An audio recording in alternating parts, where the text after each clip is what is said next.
भगवत दर्शन उसी को प्राप्त होते हैं जिसकी भगवत दर्शन की प्रबल उत्कंठा के लिए 4 बातें जीवन में आ जाएं। पहला, नित्य निरंतर नाम जप रसिकों के संग से। शर्त है रसिकों के संग, भजन न होई संग बिन। हे मनमानी नहीं होता, रसिकों के संग से भजन की वृत्ति, प्रमाणित भजन होना चाहिए आचार्य परंपरा गुरु परंपरा से।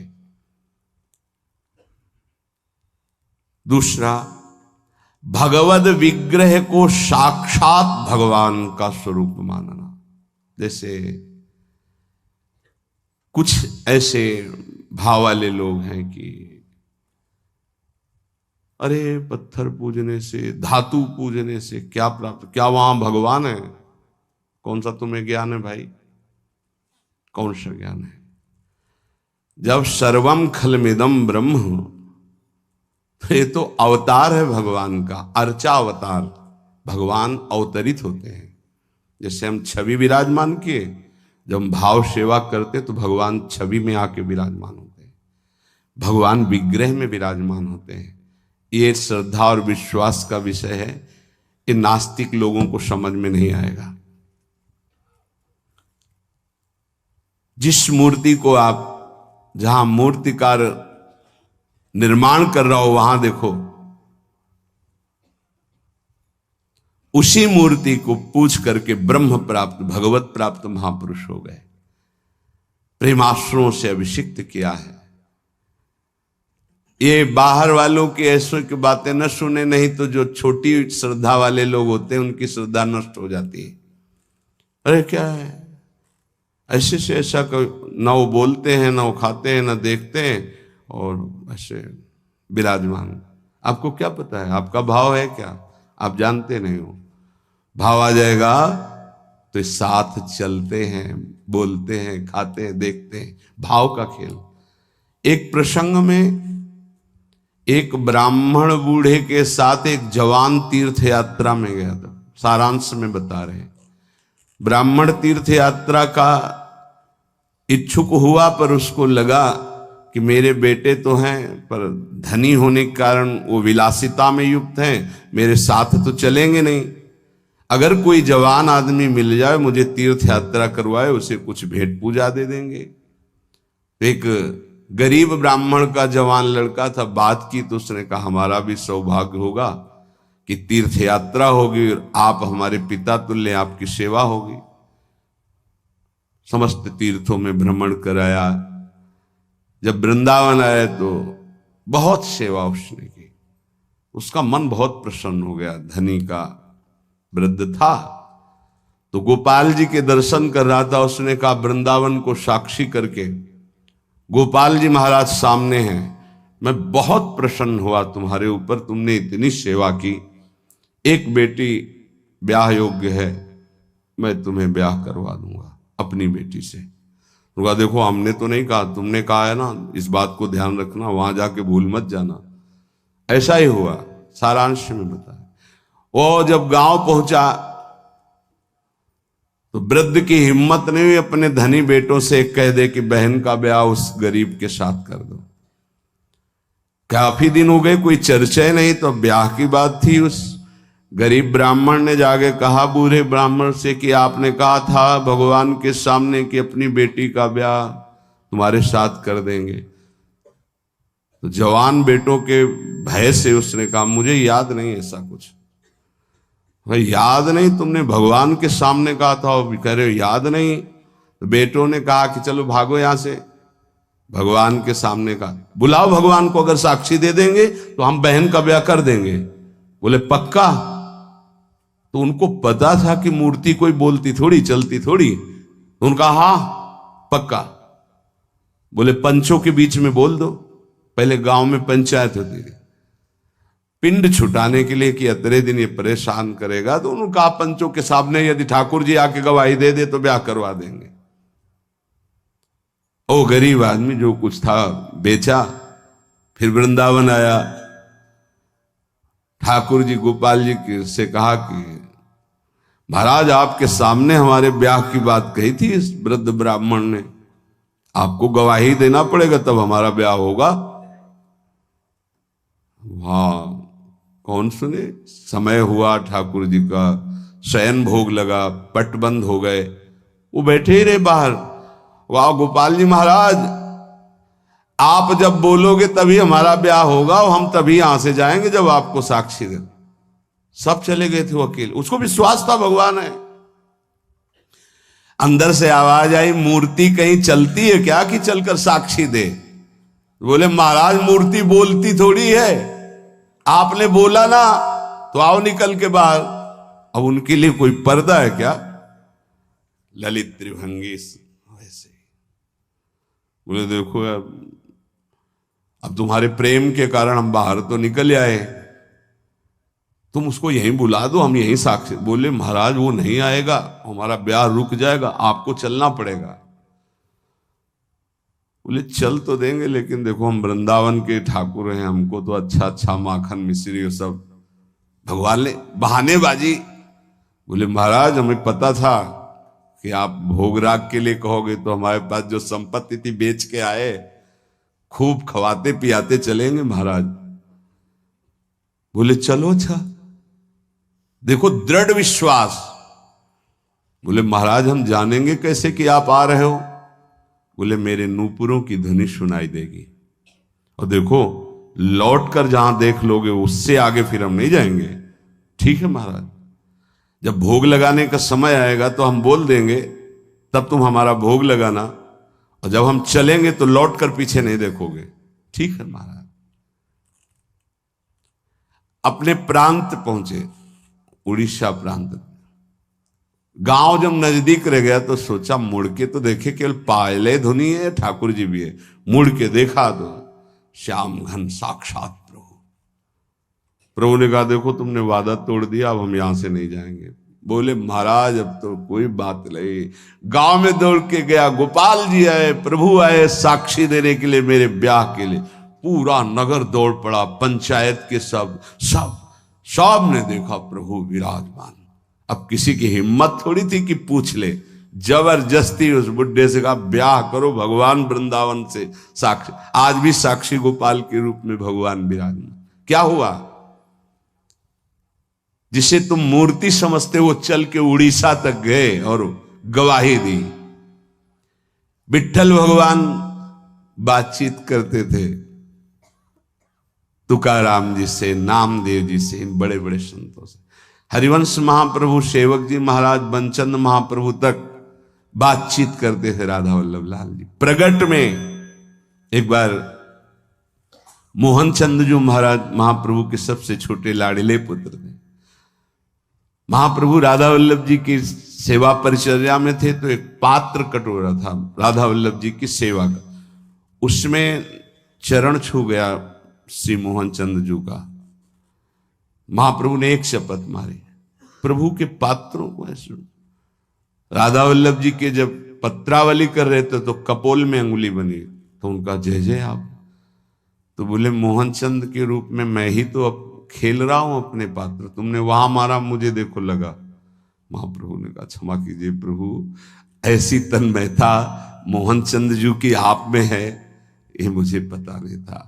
ऐसा महाप्रभु से बात, स्वामी जी से, बिहारी देव जी से, बिहारी जो बात करते थे, आज भी महापुरुषों से प्रभु बात कर। ये केवल मूर्ति छवि का विषय नहीं होता। ये अज्ञानी जीव जो हैं ये केवल तर्क विवाद में फंसे रहते। श्रद्धा में तर्क विवाद नहीं होता। ये तर्क विवाद जहां होने लगे, ऐसी कोई वार्ता होने लगे, श्रद्धालु उपासक को बिल्कुल हट जाना चाहिए। भगवत दर्शन किसको प्राप्त होते हैं? पहला, जो रसिक महापुरुषों के गुरुदेव के अनुसार भजन करता, नाम जप, मंत्र जप। दूसरा, भगवद विग्रह को साक्षात प्रभु मान करके, कहो सो कहां जहां प्रभु नहीं। जब सर्वत्र प्रभु है तब तो हमने प्रभु का श्री विग्रह, अर्चा विग्रह, ये अर्चा अवतार है भगवान का, इनको विराजमान किया, साक्षात मेरे प्रभु हैं। ये बाहरी दर्शन है। तीसरा,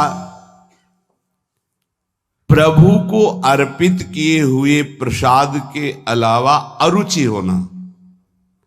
कुछ भी ऐसा जो हम प्रभु को अर्पित नहीं कर सकते वो हम नहीं पा सकते। प्रभु को अर्पित ना की हुई चाहे अमृत पड़ी हुई वस्तु हो, हमारी बिल्कुल श्रद्धा और रुचि नहीं। हमारे प्रियालाल ने नहीं पाया तो हम उसे चख नहीं सकते। ये भगवत प्राप्ति, भगवत दर्शन के लिए बहुत आवश्यक है। गुरु प्रदत्त भजन में आसक्ति, इष्ट के श्री विग्रह छवि में साक्षात भाव, और इष्ट को अर्पित ना किए हुए वस्तु, वस्त्र, पदार्थ, भोगों में पूर्ण अरुचि। कई बार हमने ऐसे संतों को देखा जो अमनिया जैसे, पा लीजिए, नहीं अमनिया है ना, हम अपने ठाकुर को भोग लगा के पाएंगे, या आप अपनी श्री जी को भोग लगा दीजिए तो पालेंगे, अन्यथा नहीं। अमनिया नहीं, अमनिया माला, पत्र, पुष्प, सुगंधित कुछ भी नहीं। हमारा जीवन प्रसादी हो जाना चाहिए। ये बहुत ध्यान से अपनी दिनचर्या में देखिए कि कभी अमनिया मत पाइए। चौथा, सहनशील। ये बहुत आवश्यक है। बहुत सहनशील उपासक को होना चाहिए। जितना सहोगे उतनी भक्ति प्रकाशित होगी। सैत सैत बाढ़े भगति, गृह तनु गुरु हितगार। गुरुदेव को समर्पित जीवन और सहनशीलता, निश्चित भगवत दर्शन। 4 बातों से निश्चित भगवत दर्शन हो जाता है। ये बहुत खास बात है जिसको धारण करना बहुत कठिन है, पर गुरु कृपा पात्र बहुत सरल ढंग से इसे निर्वाह कर ले जाता है। क्या? किसी से मतलब नहीं। इस मार्ग के उपासक किसी से मतलब नहीं। पहले तो कहा पीछे वाले में कि जो विषयी पुरुषों का समूह है उनके संग से भयभीत रहे, कभी संग न करे। अब आगे वाले में कहा महान संगा नाम। किसका ये स्वरूप होता है? बोले जो वह तो महताम श्री पद रजा, महापुरुषों की चरण रज से जिसका शरीर अभिषिक्त है और माथे पे जिसकी चरण रज विराजमान है, गुरुजनों की, संतों की, रसिकों की, वो महान संगानाम सहज मधुरात्म प्रिय कथा। वो निसंग ही नहीं, महान निसंगानाम, जागृत स्वप्न सुषुप्ति, कभी भी कहीं भी उसका किसी से संबंध नहीं है, शरीर से भी नहीं। क्योंकि महान संगानाम तभी हो सकता है, शरीर से भी नहीं। यह ज्ञानी जीव जानते नहीं। कहते हैं शरीर तो यहां छूट जाता है, फिर गति किसकी होती है? भगवत प्राप्त। शरीर तो एक कपड़ा है, समझते नहीं हो। इसके नीचे एक कपड़ा है, सूक्ष्म शरीर, उसके नीचे एक है कारण शरीर। आप पहनने वाले हो, ये आपके कपड़े हैं। एक छूटता है सिर्फ स्थूल शरीर, सूक्ष्म शरीर और कारण शरीर को लेकर के बार बार जन्म मरण होता रहता है, कपड़े बदलते रहते हैं। और जो जीवन मुक्त हो गया तो तीनों शरीरों का संबंध खत्म, और दिव्य चिन्मय चिदानंदमय शरीर को, भावदेह को प्राप्त करके चिन्मय धाम में, चिन्मय लीला में, चिन्मय प्रिया प्रीतम के समीप हो जाता है। वो महान संगानाम। साधक का स्वभाव ऊपरी बड़ा ही रुक्ष होना चाहिए। साधक का रुक्ष, सबको ये लगना चाहिए कि बड़ा बेरुखा आदमी है ये, बच जाओगे। गोस्वामी जी ने भी लिखा है, गिरा अरथ जल बीच सम, कहियत भिन्न न भिन्न, बंदों सीता राम पद, जिन्हि परम प्रिय खिन्न। खिन्न मानसा, किसी से कोई संबंध नहीं। कोई बात करे तो उदासीन होकर बात करे, उसको रस ना मिल पावे, उसको प्रियता समझ में ना पावे। साधक की बात कह रहा हूं। आगे चल के तो सब जीवन सो प्रीति रीति निभात अपनी, वो स्थिति आ जाती है। पर साधक को चाहिए वो अपना बाहरी स्वभाव उदासीन रखे, खिन्न रखे। ये हर समय भौं चढ़ा के बात करते हैं, इनका तो कोई प्रेमवादी से लगना चाहिए। मुस्कुरा करके बात करना, ये आगे चलकर आता है। हंसी बोले बहुमान दे, बहुमान किसको दे रहा? आराध्य देव को। वो हंस किससे रहा? आराध्य देव से। साधक की हर समय स्थिति ऐसी नहीं होती, इसलिए उदासीन अति रही गोसाई। पूज्य श्री गोस्वामी जी महाराज कहते हैं साधक को उदासीन रहना चाहिए, बाहर से गंभीर, हंसी मजाक बातचीत गंभीर। सत्य बात तुम्हें बता दी, स्वीकार करो ना स्वीकार करो, आगे चल दी। उदासीनता, गंभीरता, खिन्नता ये साधक के स्वभाव में होनी चाहिए। बहुत मिलनुआ स्वभाव, हंसकर बात करना, ये आगे चलकर, अभी नहीं। उसको दबाओ उस वृत्ति को। बगल से कोई निकल गया, आपको राधे श्याम कहने की स्मृति उससे नहीं आनी चाहिए। कौन निकला आपको पता नहीं। दर्शन कर रहे हैं, कभी कभी यह भी पता नहीं चलता कि प्रभु पोशाक कौन धारण किए। अगर नेत्र में नेत्र मिले तो 1 घंटा दर्शन हुआ तो केवल नेत्रों का ही दर्शन हुआ। पत्रावली कपोल में कैसी बनी ये भी याद नहीं रहा। ऐसी होती है एकाग्रता। सत्संग सुनने गए तो सिर्फ वक्ता की मुखाकृति और वचन, आप बैठे आसपास आपके कौन बैठा आपको कोई परिचय नहीं। ऐसी महानिसंगता उपासक को चाहिए। ये कब आती है? जैसे जड़ भरत जी रहुगण को कहा कि महापुरुषों की चरण रज से अभिषिक्त होने पर ही ये ब्रह्मबोध होता है। प्रहलाद जी ने कहा निष्किंचना नाम न वृणीत यावत, जब तक निष्किंचन महापुरुषों की चरण रज नहीं लगेगी तब तक ऐसी निष्ठा नहीं होती जैसी मेरी है। शिरो में शोल्लासम बहत महताम सी पद रजा, ये महत पद रज कहां मिलेगी? हर कण वृंदावन का ये महापुरुषों की चरण रज, प्रियाजू की चरण रज महापुरुषों के आंसुओं से भींगा हुआ है। जहां की भी रज मिले उसे अपने धरोहर के रूप में, संपत्ति के रूप में, जैसे बहुत बड़ी क्या धरोहर, ये प्रिया प्रीतम की संपत्ति, प्रेम संपत्ति प्रदान करने वाली, इसे आप लगाओगे तो आप सुरक्षित हो जाओगे। ये कवच है। कई बार शास्त्रों बारे चर्चा हुई है, पर बड़े भाग्यशाली साधक उपासक उपासिका होंगी जो इस बात को स्वीकार किए हैं कि रोज स्नान के बाद शरीर में रज लगाते हैं। ना करते हो तो फिर सुन लो, तुम्हारे हृदय को ये विकार तब तक जलाएंगे जब तक प्रेम रस के योग्य नहीं हो जाएगा। उस जलन को सहने के लिए ये सद्यो वशीकरण चूर्ण मनंत शक्तिम तम राधिका चरण रेणु मनुष्मरामी, ये श्री जी की चरण रज है जो आपको संभालेगी, कवच का काम करेगी। आपके शरीर में चरण रज लगी रहनी चाहिए। बिल्कुल मान लीजिए, अगर ये मान लोगे तो बहुत बड़ी वस्तु आपको प्राप्त होगी। शरीर में वृंदावन की रज लगी है, शरीर छूट जाए तो भगवत प्राप्ति हो जाएगी। मान लीजिए, बहुत बड़ी बात है। धन्य है वो उपासक जो रजोपसेवी है, रज लगाते हैं। एक ब्रजवासी आए, उन्होंने प्रश्न किया कि आपके जुगल उपासना में तो काली बिंदी लगती है, आप क्यों नहीं लगाते हैं? श्री कहते हैं उसे, काली बिंदी और सिंदूर की बिंदी। पूज्य श्री सदगुरुदेव भगवान ने आदेश किया,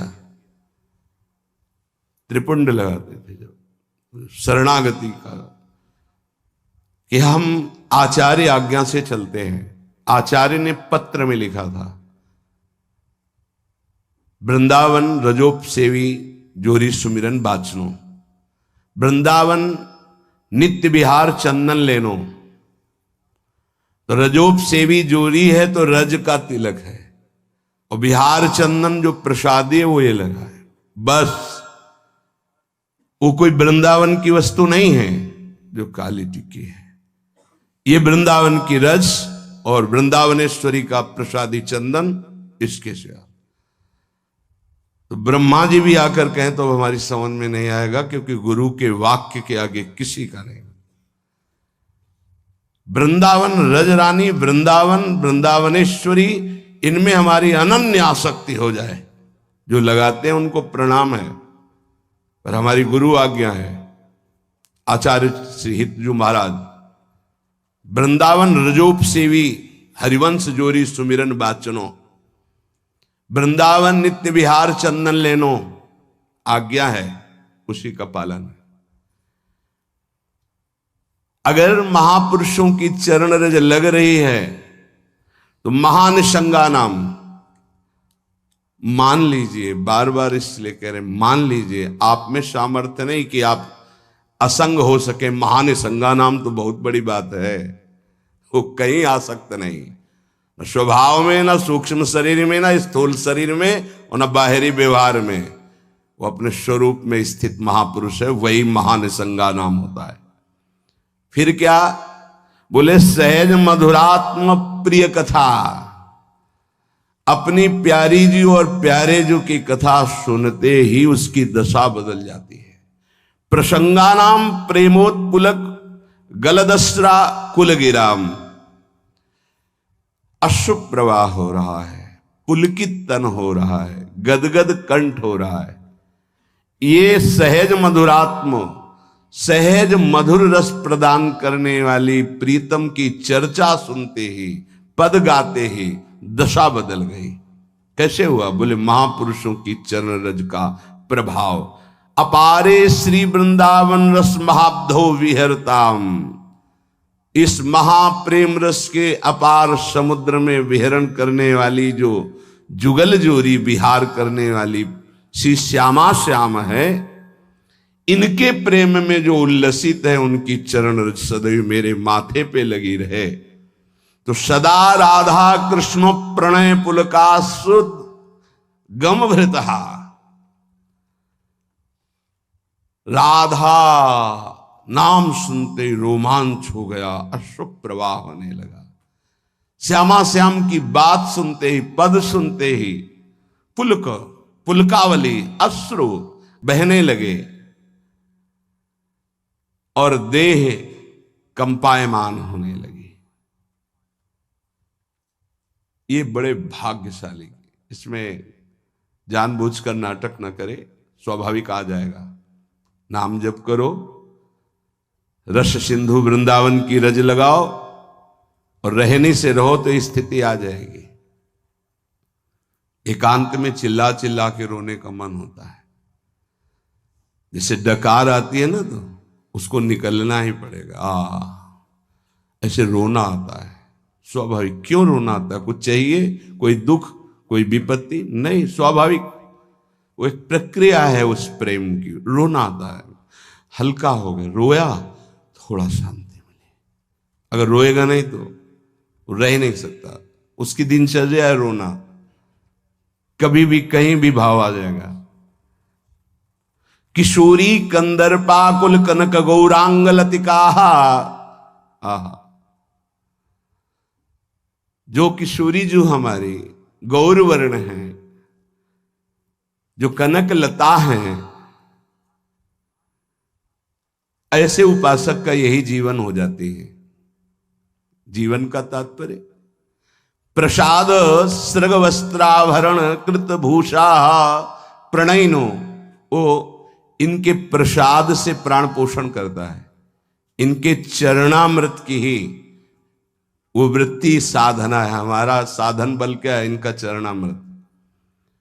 वस्त्राभरण, कोई भी वस्त्र बिना प्रसादी के लाडली जू का, गुरुदेव का, शरीर पे नहीं धारण। नवीन वस्त्र को देखा गुरुदेव भगवान कैसे प्रसादी करते हैं। पहले उसे धोते हैं, प्रक्षालन करते हैं, फिर सुखाते हैं, फिर श्री जी के सिंहासन में स्पर्श करा के रजरानी में ऐसे एक दो बार फिर उसे धारण करते हैं। श्री जी का पहले धोते हैं नया वस्त्र, श्री जी के सिंहासन को अर्पित करके फिर रजरानी में एक दो बार लोट लगा के उस वस्त्र को फिर धारण करते हैं। वस्त्रा आभरण प्रसाद, प्रसाद स्वरूप ही हमारा भोजन है। प्रसाद चरणामृत, प्रसाद वस्त्र आभरण, प्रसादी माला, प्रसादी पुष्प, प्रसादी इत्र, इनका बड़ा आदर करें।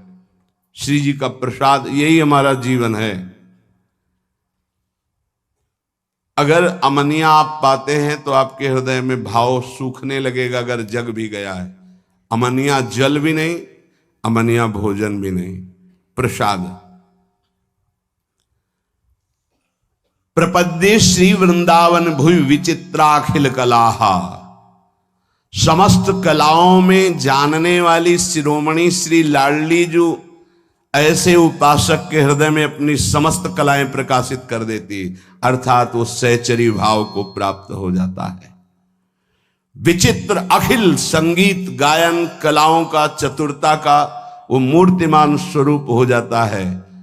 ऐसे में वृंदावन की भूमि में उन प्रेमी जनों का आश्रय लेता हूं जो ऐसे जिनका जीवन हो गया है महानिशंगा नाम, किसी से संपर्क नहीं, और श्री जी के प्रति किशोरी कंदर्पा कुल कनक गौरांग लतिकाहा, जो गौरांगी श्री प्रिया जो हैं, लाडली जो हैं, जो श्याम तमाल की कनक बेल की तरह विराजमान हैं, ऐसी श्री स्वामिनी जी के प्रसादी से ही जिसका जीवन यापन होता है।